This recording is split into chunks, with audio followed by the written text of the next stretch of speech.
ISW institute for study of war இவங்களை பத்தி நம்ம பல பதிவுல பார்த்துட்டு இருக்கோம். இவங்க கிட்ட இருந்து திரும்பி ஒரு ஸ்டேட்மெண்ட் வந்துக்குது.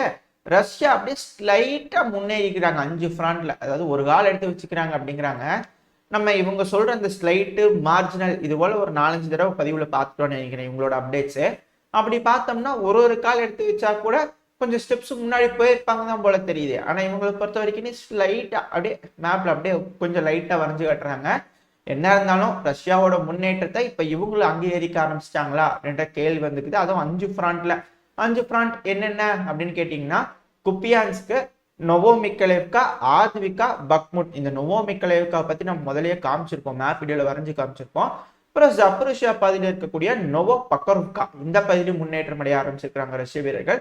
அதாவது 5 ஃப்ரண்ட்ல தாக்குதல் பண்ண ஆரம்பிச்சுக்கிறாங்க. இது உக்ரைனுக்கு மிகப்பெரிய செட்பேக். ஒருவேளை இந்த 5 ஃப்ரண்ட்ல தாக்குதல் பண்றதுனால இந்த ஆத்விகா, பக்முட், இந்த நொவோ மிக்கலேவ்கா, இந்த நொவோ மிக்கலேவ்கா மட்டும் விழுந்துருச்சுன்னா மிகப்பெரிய டிஃபென்ஸ் லேயர் பிரேக் உக்ரைனுக்கு வந்துடும் அப்படிங்கிறது போல சொல்றாங்க. அதனால என்ன நடக்க போகுது அப்படிங்கிறத பொறுத்து தான் பார்க்கணும். இதை மேற்குலக நாடுகளும் சில மீடியாக்களும் அக்செப்ட் பண்ற மாதிரி தான் தெரியுது. ஆமா, ரஷ்ய வீரர்கள் அதிக அளவில் முன்னேற்றம் அடைஞ்சிட்டு இருக்காங்க. அதுவும் பாருங்க, வின்டர் கிளைமேட் வந்து ஏதுவா இல்லை, பட் இருந்தாலும் ரஷ்ய வீரர்கள் முன்னேற்றம் அடைஞ்சிட்டு இருக்கிறாங்க. அதுக்கு காரணம் ரஷ்ய அதிபரான விளாடிமிர் புட்டின் அவர்களுக்கு எலெக்ஷன் வரப்போகுது. ஆனால் அவர் ஜெயிக்கணும்னா ஏதோ ஒரு முன்னேற்றம் காட்டணுன்றதுக்காக அவர் இப்படி தீவிரத்தன்மையா பண்ணிட்டு இருக்கான்ற குற்றச்சாட்டையும் தூக்கி போட்டுறாங்க மேல. இதுக்கான விளைவுகள்லாம் என்ன ஏது அப்படிங்கிறத நம்ம பொறுத்திருந்தா பார்க்கணும். மார்ச் மாசம் ரிசல்ட் வந்துடும். இது போல பல தகவல்கள் தான் இந்த பதிவுல இருக்க போது. அனைவருக்கும் வணக்கம். நான் உங்கள் செந்தில். இது உங்கள் செந்தில் டிஃபென்ஸ். பதிவுக்குள்ள போறதுக்கு முன்னாடி நம்ம சேனல் சப்ஸ்கிரைப் பண்ணலாம், மறக்காம சப்ஸ்கிரைப் பண்ணிட்டு கூடவே பக்கத்துல இருக்கிற பெல் ஐக்கான்ல ஆல் ஆப்ஷன் சூஸ் பண்ணிக்கோங்க. அப்பதான் நம்ம எப்ப பதிவுகளை போட்டாலும் உங்களுக்கு இன்ஸ்டன்ட் நோட்டிபிகேஷன் வரும். அது கூடவே நம்ம சேனலும் அடுத்தடுத்த கட்ட வளர்ச்சியடைய உதவியா இருக்கும். கூட எனக்கு மோட்டிவேஷனா இருக்கும் இது போல பதிவுகளை தொடர்ந்து போடுறதுக்கு. உங்களோட ஆதரவு எப்ப எனக்கு இருக்குன்ற நம்பிக்கையில பதிவுக்குள்ள போயிடலாம். முதல்ல இந்த ஐநா சபையில இருந்தே ஆரம்பிச்சிருவோமே. இந்த ஐநா சபையில சமீப காலமா பல நாடுகளும் ரெசல்யூஷன்ஸ் கொண்டு வராங்க. ஆனா எதுவுமே பாஸ் ஆகுற மாதிரி தெரியல. இது போல தொடர்ந்து எந்த ஒரு ரெசல்யூஷனுமே பாஸ் ஆகலைன்னா இது ஒரு புது வேர்ல்ட் ஆர்டருக்கான பாதையா அப்படிங்கிறது போல தெரிய வருது. ஏன்னா ஒரு ஐநா சபை இருக்கு, அந்த சபையில பல நாடுகளும் கூடி ஒரு நல்ல முடிவு எடுக்கணும் அப்படிங்கிறதுக்காக வச்சுக்கிறாங்க. இப்படி இருக்கும்போது எந்த முடிவும் கொண்டு வர முடியலன்னா பல நாடுகளும் அணி சேர்றாங்களா, ஒரு நாட்டுக்கு எதிராக இன்னொரு நாடு இருக்குதா, இது வேற ஏதாவது பிரச்சனை கொண்டு போயிருமா அப்படிங்கிறது போலதான் எல்லாத்தோட கருத்தும் இருக்கு. ஏன்னா இந்த இஸ்ரேல் காசா பிரச்சனையில பல நாடுகளும் விதவிதமா ரகரகமா கொண்டு வராங்க. ஆனா எந்த ரகத்திலையும் யாருக்கும் சிலருக்குள்ள உடன்பாடு இல்லாத மாதிரி தெரியுது. இந்த மனிதாபிமான அடிப்படையில போர் நிறுத்தம் கொண்டு வரதுக்கு எந்த ரெசல்யூஷனும் பாஸ் ஆகல. இப்படி இருக்கும்போது ரஷ்யா தரப்புல இருந்து நியோ நாசிஸ்டுக்கும் நாசிஸ்டுக்கும் எதிர்த்து போராடலாம், எல்லா நாடுகளும் ஒன்னா அப்படின்றதுக்காக ஒரு ரெசல்யூஷன் கொண்டு வந்தாங்க. அதுக்கு 118 நாடுகள் ஆதரவா சொல்லியிருக்கிறாங்க. ஆனா 49 நாடுகள் எதிர்ப்பா தெரிவிச்சுக்கிறாங்க. இதுல ஜப்பான், அமெரிக்கா, கனடா, உக்ரைன் விட்டுருங்க, ஜப்பான் விட்டுருங்க. கனடா அவங்களோட பார்லிமெண்ட்லயே சமீபத்துல கூப்பிட்டு இந்த SS நாசி மெம்பரை கூப்பிட்டு பாராட்டு விழா நடத்தியிருந்தாங்க. கேட்டா தெரியல அப்படின்றாங்க அவங்க இப்படிப்பட்டவங்கன்னு சொல்லிட்டு. இதெல்லாம் இருக்கிறது தான் புரிஞ்சுக்க முடியுது. ஆனா அமெரிக்காவும் எதிர்ப்பு தெரிவிச்சுக்கிறாங்களா, வீட்டோ போட்டுருக்காங்களா, ஒரு வேளை ரஷ்யா கொண்டு வந்தா நம்ம வீட்டோ போட்டுருணும் அப்படிங்கிற மனப்பான்மையில போட்டாங்களா அப்படிங்கிறது தெரியல. பட் எதுவா இருந்தாலும் எந்த ஒரு ரெசல்யூஷனும் பாஸ் ஆக மாட்டேங்குது அப்படிங்கிறது போலதான் பல அனலிஸ்டும் கடும் கோபத்துல இருக்கிறாங்க அப்படிங்கிறது தெரிய வருது. இப்ப அப்படியே இந்த இஸ்ரேல் காசா பிரச்சனை பக்கத்துல வந்துட்டீங்கன்னா, இந்த இஸ்ரேலோட ராணுவ வீரர்கள் இருக்காங்களா, IDF ட்ரூப்ஸ், அவங்க வந்து காசாக்குள்ள போய் எனக்கு தெரிஞ்சு 46 நாள் கிட்ட ஆயிடுச்சுன்னு நினைக்கிறேன். இப்படி இருக்கும்போது இது வரைக்கும் அவங்க உள்ள போய் காசாக்குள்ள கண்டுபிடிச்சது மட்டும் 1500 டனல்ஸ் அப்படிங்கிறாங்க. அதுவும் சமீபத்துல இந்த ராட்சத டனல், இந்த ட்ரெயின் எல்லாம் விட்டு போற மாதிரி இந்த மைண்ட் கிராஃப்ட் பார்த்து அதிகமா இன்ஸ்பயர் ஆயிருப்பாங்க போலகுது. அதனால அதிகமான டனல்களை இந்த காசால கண்டுபிடிச்சிக்கிறாங்க அப்படின்ற தகவல் இதுல இருந்து நம்ம தெரிஞ்சுக்க முடியுது. 1500 டனல்கள்னா நம்மளால புரிஞ்சுக்கலாம் எந்த அளவுக்கு டனல் ஸ்ட்ரக்சர் இந்த காசா கடியில இருக்குன்னு சொல்லிட்டு. நம்ம முன்னாடியே சொல்லியிருந்தோம், அப்ப சில எல்லாம் கிரிட்டிசைஸ் பண்ணியிருந்தாங்க கமெண்ட் செக்ஷன்ல. பட் இப்ப அதுக்கான ப்ரூஃப்ஸ் வெளியே வர ஆரம்பிச்சிருக்கு, எந்த அளவுக்கு காசால டனல்ஸ் இருக்கு அப்படிங்கிறத. அது மட்டும் இல்லாம இப்பெல்லாம் வந்து பாத்தீங்கன்னா இந்த யூஎன்ல வந்து டிலே ஆகுது இல்லையா, ஏன்னா அதிகமான தாக்குதல் இஸ்ரேல் காசா மேல நடத்துறாங்க. நேற்றுக்கு ஒரே நாள்ல மட்டும் 300 டார்கெட்டை வந்து இஸ்ரேல் வந்து குறி வச்சு அழிச்சுக்கணும் அப்படிங்கிறத சொல்லிட்டு இருக்கிறாங்க. இப்படி இருக்கும்போது சேதங்கள், உயிர் சேதங்கள் அதிகமா இருக்கு. இது வரைக்கும் 19,000 பேத்துக்கு மேல இறந்துட்டாங்க அப்படிங்கிறதோட சொல்லப்பட்டு வருது காசா தரப்புல இருந்து. இதுக்கு காரணம் ஐநா சபையில இந்த ஓட்டு கொண்டு வர மாட்டாங்க, அது டிலே ஆகுது. ஏன்னா திரும்பவும் திங்கக்கிழமைக்கு ஒத்தி வச்சுக்கிறாங்க, திங்கக்கிழமை திரும்பியும் வாக்கெடுப்பு பண்ணுவாங்க போலகுது. இது போல மனிதாபிமான அடிப்படையில இங்க வந்து கொண்டு வந்துடலாமா அப்படிங்கிறது போல, இந்த போர் நிறுத்தம் கொண்டு வந்துடலாமான்னு ஏன்னா ஹமாஸ் தரப்பு சமீபத்தில் ஒரு செய்தி வந்ததா சொல்லப்பட்டு இருக்கு. அதாவது எல்லா ஹோஸ்டேஜஸையும் பிணை கைதிகள் எல்லாத்தையும் ரிலீஸ் பண்ணிடுறோம், பேச்சுவார்த்தை நடத்தலாம் அப்படிங்கிறது போல ஹமாஸ் தரப்பு தயாரா இருக்கிறதா சொல்லிக்கிறதா சொல்லப்பட்டு வருது. ஆனா இன்னும் இஸ்ரேல் தரப்புல இருந்து எந்த ஒரு தகவலும் வரல. ஆனா இஸ்ரேல் தரப்புல இருந்து லெபனான்ல இருக்கக்கூடிய ஹிஸ்புல்லா மேல தாக்குதல் பண்ணலாமா அப்படிங்கிறது போல செய்திகள்லாம் வெளியே வந்துட்டு இருக்கு. அதாவது இந்த பிரச்சனை போற போக்கு பாத்தீங்கன்னா இந்த யமன் ஹவுதீஸ் செங்கடல்ல அதிகமான பிரச்சனை பண்ணிட்டு இருக்கிறதுனால அங்க ஒரு அணி சேர்ந்துட்டு இருக்கிறாங்க. அதாவது இந்த பிரச்சனை மிகப்பெரிய பிரச்சனையா மாறிட்டு இருக்கு. இது இப்பவே முடிக்கணும் அப்படிங்கறது எல்லாத்தோட கோரிக்கையா இருக்கு. இதுக்கு முக்கியமான காரணம் யூஎன்ல வாக்கெடுப்பு நடக்கிறதுல டிலே ஆகுது. அதுதான் இந்த பிரச்சனை தொடர்ந்து நடந்துட்டு இருக்கு அப்படிங்கிறது போல யூஎன் மேல எல்லாம் திருப்பி விடுறாங்களா? ஏன்னா யூஎன்ல இருக்கிற சில நாடுகள் தான் வீட்டோ போட்டுருக்குறாங்க. யார் யாருன்னு உங்களுக்கு தெரியும்.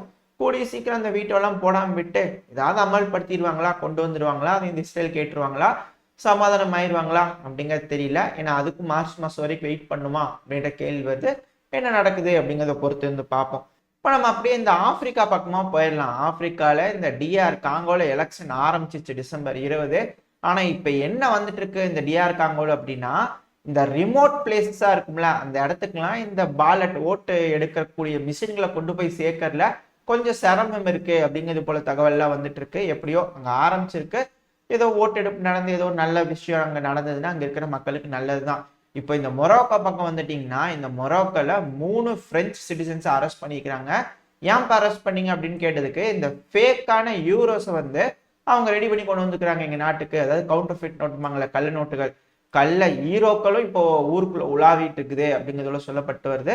இது யூரோப்பியன் யூனியனுக்கு நல்ல செய்தி கிடையாது. ஏன்னா இது போல கள்ள நோட்டுகள் அதிக அளவில் அச்சடிக்கப்பட்டு சர்க்குலேஷன் விட்டுட்டாங்கன்னா பிரச்சனையாகும். இது ஏன் பிரான்ஸ் தரப்புல இருந்து வருது, ஏதாவது குறி வைக்கிறாங்களா அப்படிங்கிறது தெரியல. பொறுத்திருந்து பார்க்கணும். இது பெரும் பிரச்சனையா மாறுமா என்ன ஏதுங்க தெரியல. இப்ப நம்ம அப்படியே அமெரிக்கா தரப்புல வந்துட்டோம்னா, அமெரிக்கா திரும்பவும் சாங்ஷன் போட ஆரம்பிச்சிட்டாங்க. எதுக்காக அப்படின்னு கேட்டீங்கன்னா, இந்த ஈரானோட ட்ரோன்கள் இருக்குல்ல, அந்த வேணுங்கிற பார்ட்ஸ் உதிரி பாகங்கள் சில பேர்த்துக்கிட்ட இருந்து தான் போகுது. அதனால நாங்க அவங்க மேலாம் சாங்ஷன் போடுறோம் அப்படின்னு கண்டறிஞ்சு சாங்ஷன் போட்டுக்கிறாங்க. குறிப்பா யார் யார் மேலேனா, ஹாங்காங், மலேசியா, இந்தோனேஷியா, அப்புறம் ஈரான், இந்த நாடுகள்ல இருக்கக்கூடிய 10 கம்பெனிஸ், அப்புறம் 4 தனிநபர்கள் அப்படிங்கிறாங்க. மொத்தம் 14 வச்சுக்கோங்க. இது போல தொடர்ந்து அமெரிக்கா தரப்புல இருந்து யூகே தரப்புல இருந்து சாங்ஷன் போடுறது வழக்கமா இருந்துட்டு இருக்கு. சமீபத்துல யூரோப்பியன் யூனியன்ல இருந்து 12ஆம் கட்ட பொருளாதார தடை போட்டாங்க. இதெல்லாம் ட்ரையல் அண்ட் எரர் மெத்தட் மாதிரி தான் தெரியுது. ஏன்னா போட்டு போட்டு பாக்குறாங்க, எதுவும் வேலைக்கார மாதிரி தெரியல. அதுல மெயினான பிரச்சனை என்னன்னா, இந்த கத்தரு, யுஏஇ இது போல இருக்கக்கூடிய நாடுகள் மேலேயும் சாங்ஷன் போட்டுட்டு தான் இருக்கிறாங்க. இதனால ஒரு பாயிண்ட்டுக்கு மேல அந்த நாடுகள் இருக்கக்கூடிய அரசாங்கம் கோபமடைய ஆரம்பிக்கும்.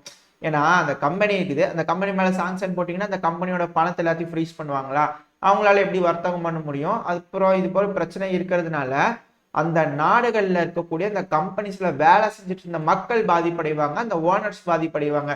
இது ஆட்டோமேட்டிக்கா அந்த நாட்டோட எக்கனாமிக்கு பிரச்சனையா வர்றதுனால இந்த நாடுகள்லாம் இந்த மேற்குலக நாடுகளுக்கு எகெயின்ஸ்டா டேர்ன் ஆவாங்களா. ஏன்னா இந்த லைன் எடுத்து பாருங்க, கசகஸ்தான், துர்க்மெனிஸ்தான், அப்புறம் இந்த கிர்கிஸ்தான், கீழே இப்ப யுஏஇ, கத்தாரு, நம்ம இந்தியாவை எடுத்துக்கோங்க. ஒரு டைமண்ட் வியாபாரியோட பேர் குறிப்பிடப்படல கம்பெனி, அவங்களோட பணத்தை நாங்க ஃப்ரோஸ் பண்ணி வைக்கிறோம். காரணம் என்னன்னு கேட்டா, ஒரு வேலை பண்ணிடுவாங்க ரஷ்யா கூட அப்படின்றதுக்காக ஃப்ரோஸ் பண்ணி வச்சிருந்தாங்க அமெரிக்காவோட ட்ரஸ்டி டிபார்ட்மெண்ட். இப்ப வரைக்கும் ரிலீஸ் பண்ணாங்களா என்ன ஏன்னு தெரியல, இல்லை யாப்பு முட்டிருந்தாலும் ஆச்சரியப்படுறதுக்கு இல்லை. இப்படி இருக்கும்போது இந்த ஜனவரி 1ல இருந்து ரஷ்யா கிட்ட எந்த ஒரு டைமண்ட் வாங்கக்கூடாது அப்படின்னு ஒரு சாங்ஷன் கொண்டு வர போறதா சொல்லியிருந்தாங்க. இந்தியாவில் இருக்கக்கூடிய குஜராத்ல இருக்கக்கூடிய ஒரு நிறுவனம் என்ன சொல்லியிருக்கிறாங்கன்னா, நீ போட்டுக்கப்பா, நான் வாங்கதான் செய்வேன், ரஷ்யா கிட்ட இருந்தா வாங்குவோம், நான் முடிஞ்சது பண்ணிக்க அப்படிங்கிறதோட சொல்லியிருக்கிறாங்க. இதனால நம்ம நாட்டுக்கு ஏதாவது அழுத்தம் வருமா, இல்லை இந்த கம்பெனிக்கு ஏதாவது அழுத்தம் வருமா, இல்லை நம்ம நாடு ஏங்க நாங்க சொல்லிட்டோங்க உங்களால முடிஞ்சா பண்ணிக்கோங்க அப்படின்ட்டுருவாங்களா அப்படிங்கிறது தெரியல. ஏன்னா அந்த கம்பெனி கிட்ட அமெரிக்காவோட டாலர் இருந்தாதானே, ஈரோவோட பணம் இருந்தாதானே நீ சாங்ஷன் போடுவ, ஃப்ரீஸ் பண்ணுவ. என்கிட்ட அப்படி இல்லை, நாங்க வேற பணம் வச்சு ட்ரேட் பண்ணிக்கிறோம் அப்படின்ட்டா என்ன பண்ண முடியும்? ஏன்னா தொடர்ந்து இது போல பல நாடுகள் மேலேயும் சாங்ஷன் போட்டிருந்தா பல நாடுகளும் ஒன்னா சேர்ந்து நம்மளாம் தனியா இருந்துக்கலாம்ப்பா அப்படின்னு இந்த மேற்குலக நாடுகளே புஷ் பண்றாங்களா.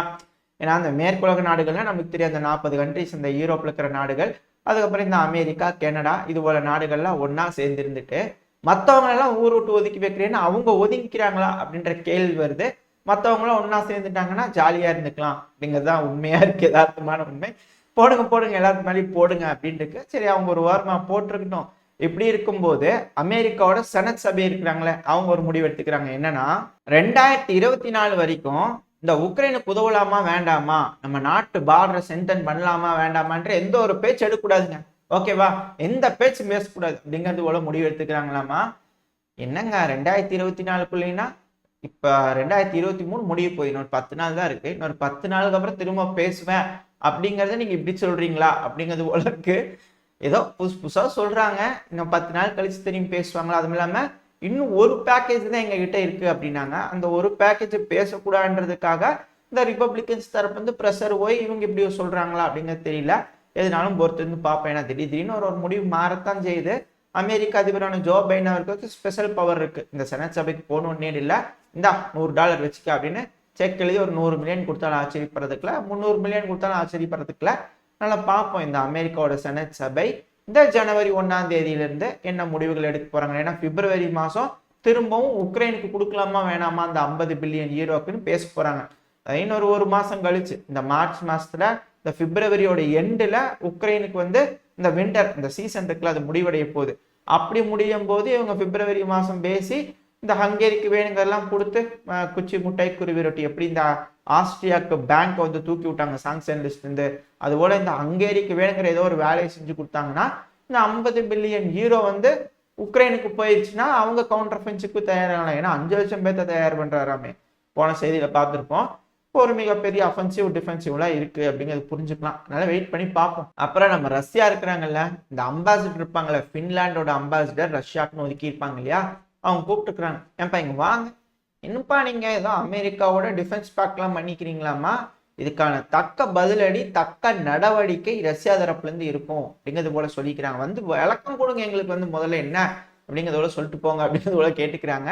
அவங்க தரப்புல இருந்து என்ன விளக்கம் தராங்க, என்ன நடக்க போகுது அப்படிங்கிறத நம்ம பார்ப்போம். ஆனா வான் பண்ணிட்டாங்க ரஷ்யா. முன்னாடியே சொல்லிப்போம் போன பதிவுல ரஷ்யா இதுக்கு என்ன பதிலடி கொடுக்க போறாங்கன்ட்டு. ஆல்ரெடி பின்லாந்து நேட்டோல இருக்கிறாங்க. அப்படி இருக்கும்போது அமெரிக்காவோட ஒரு டிஃபென்ஸ் பேக்டா அப்படின்னா கண்டிப்பா கோவம் வரதான் செய்யும். ஏன்னா நம்ம ஒரு நாட்டோட நெருங்கி கொண்டு போய் எல்லா ஆயுதங்களையும் கொண்டு போய் இறக்கி வச்சோம்னு வச்சுக்கோங்களேன். இப்போ இதுக்கு பதிலடி ரஷ்யா தரப்பு வந்து எப்படி கொடுப்பாங்கன்னா, இந்த கியூபா இருக்கிறாங்களே, கியூபாவோட போய் ஒரு டிஃபென்ஸ் பேக்டை போட்டு இவங்களோட ஆயுதம் எல்லாத்தையும் கொண்டு போய் அங்கே வச்சுட்டு உங்களோட பேஸெல்லாம் நாங்கள் பயன்படுத்திக்கலாம் அப்படிங்கிறது போல ஒரு அக்ரிமெண்ட் போட்டாங்கன்னா அமெரிக்கா என்ன செய்வாங்க. அதுக்கப்புறம் பின்லாண்டு நீங்க வந்து கியூபால இருந்து பின் வாங்கிக்கிங்க, நாங்க பின்லாண்ட்ல இருந்து பின் வாங்கிக்கிறோம்னு பேசினா அப்புறம் பின்லாண்டை டீல்ல விட்டுருவாங்களா. ஏன்னா இதுக்கு முன்னாடி இப்படிதான் இந்த துருக்கியில கொண்டு போய் இந்த வெப்பனை வைக்கிறத பத்தி பேசிட்டு இருந்தாங்க. அதுக்கப்புறம் கியூபால கொண்டு போய் வச்சதுக்கு இந்த துருக்கியில இருந்து ஆயுதங்கள் எடுத்தாங்க, கியூபால இருந்து ரஷ்யா ஆயுதங்களை பின் வாங்கினாங்க. அதே போல திரும்பி நடக்கும் அப்படின்னு சில அனலிஸ்ட்லாம் சொல்லிட்டு இருக்கிறாங்க. பொறுத்திருந்து பார்ப்போம் ரஷ்யா இதுக்கு என்ன பதிலடி கொடுக்க போறாங்க அப்படிங்கிறத. இதோட இந்த பதிவை நம்ம முடிச்சுக்கலாம். இந்த பதிவு எப்படி இருந்துச்சு, உங்களுக்கு பிடிச்சிருக்கா? பிடிச்சிருந்தா லைக் பண்ணிட்டு உங்க ஃப்ரெண்ட்ஸ் அண்ட் ஃபேமிலியோட ஷேர் பண்ணிட்டு கூடவே மறக்காம உங்க கருத்துக்களை கமெண்ட் செக்ஷன்ல சொல்லுங்க. இந்த பதிவு நல்லா இருந்திருக்குன்ற நம்பிக்கையில் அடுத்த பதிவுல உங்களை சந்திக்கிறேன். அது வரைக்கும் ஸ்டே சேஃப். By by.